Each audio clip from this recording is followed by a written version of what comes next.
Hi, this is Scott Garibay, and today I'm going to be talking about Index Card RPG by Hankrin Farinale.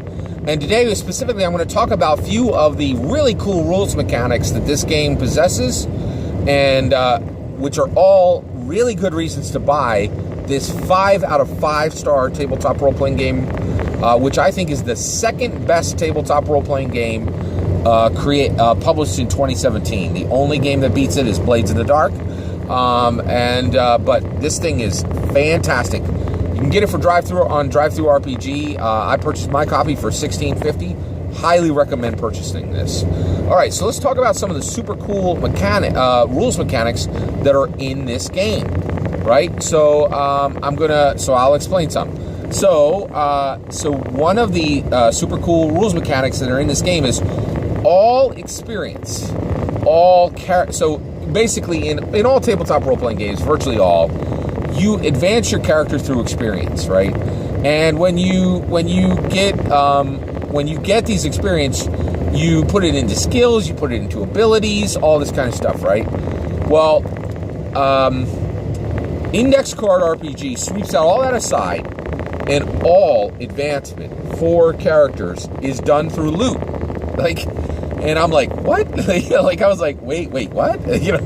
And so essentially, the way that, you always, essentially, you make your character better and more advanced through loot. You always get loot to advance your character.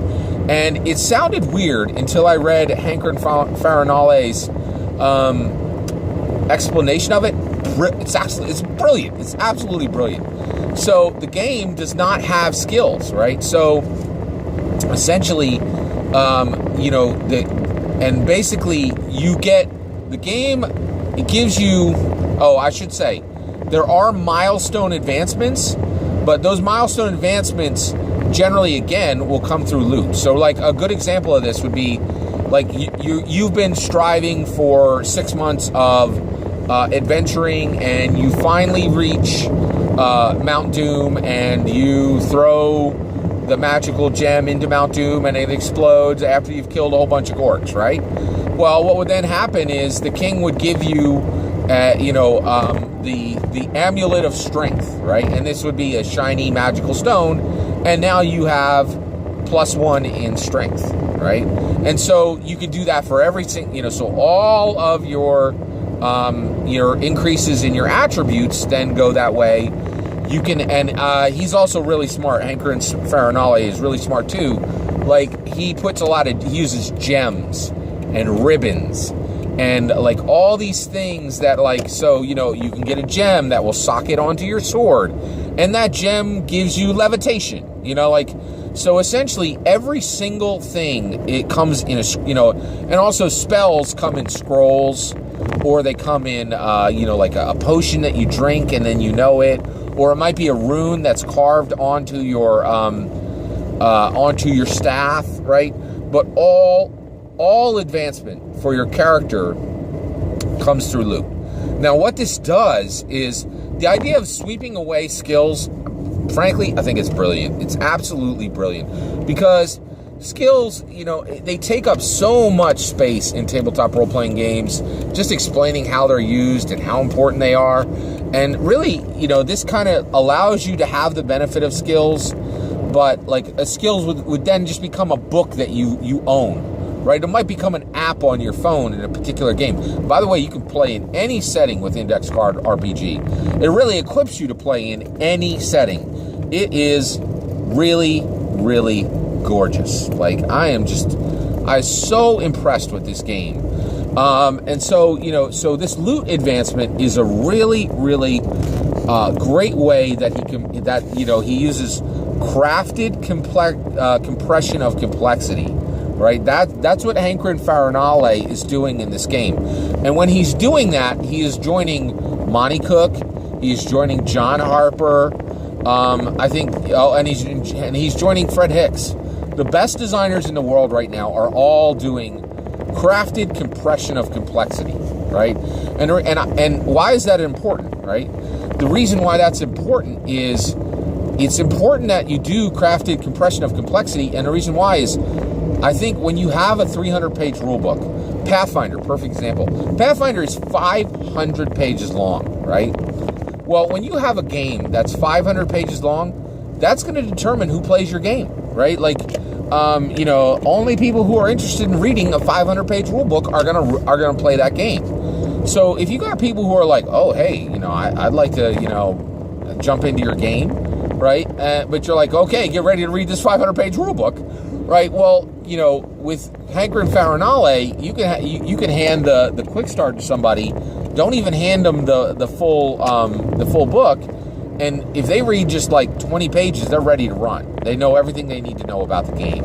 And this idea of loot advancement, it's just absolutely brilliant, okay? Let me tell you about another part that he put in here, which was another really, really cool rules mechanic. And that is the time in game time, okay?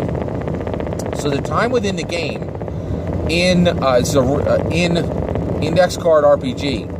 This is such a brilliant and, just really simple, really brilliant, really elegant.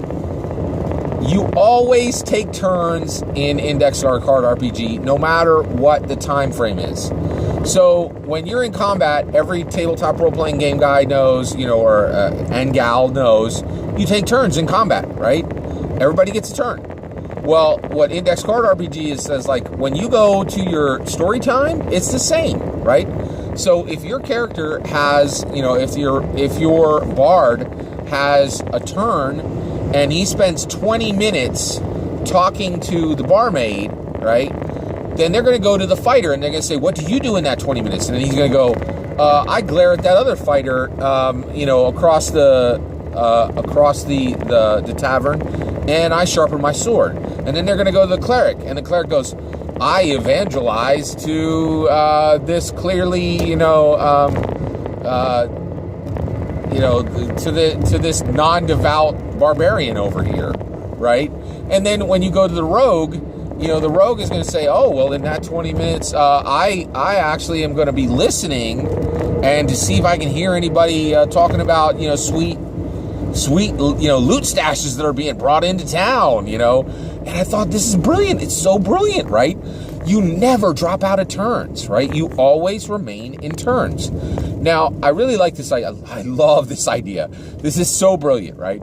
So one of the things I really like about this, too, is this is going to get wonky. This is going to really get wonky, right? Because you're like, well, what if I'm going to be talking to that, barmaid for a really long time, and then I'm going to keep, and then my character wants to not only talk to the barmaid, but then he wants to, learn more about her father, who was when he finds out that her father was a famous fighter and he knew a specific style, right?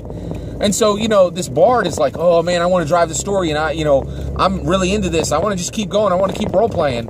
Well, I love this idea that you're going to have to compress that role playing there, buddy, because everybody else is going to get their turn, and on their turns, that's going to trigger other things happening, right? Which is great. And so I love this idea that, before you had these game hogs, who just like, people would just jump in and really not realize that, hey, I'm taking a lot of the spotlight, And so this is a very mechanical way that the spotlight continues to shift and other things can happen. And it just tells every player at the table, you're not the center of this story. This story is about every player at this table, and every player is valued, and every player is important, and every player is going to be telling story tonight.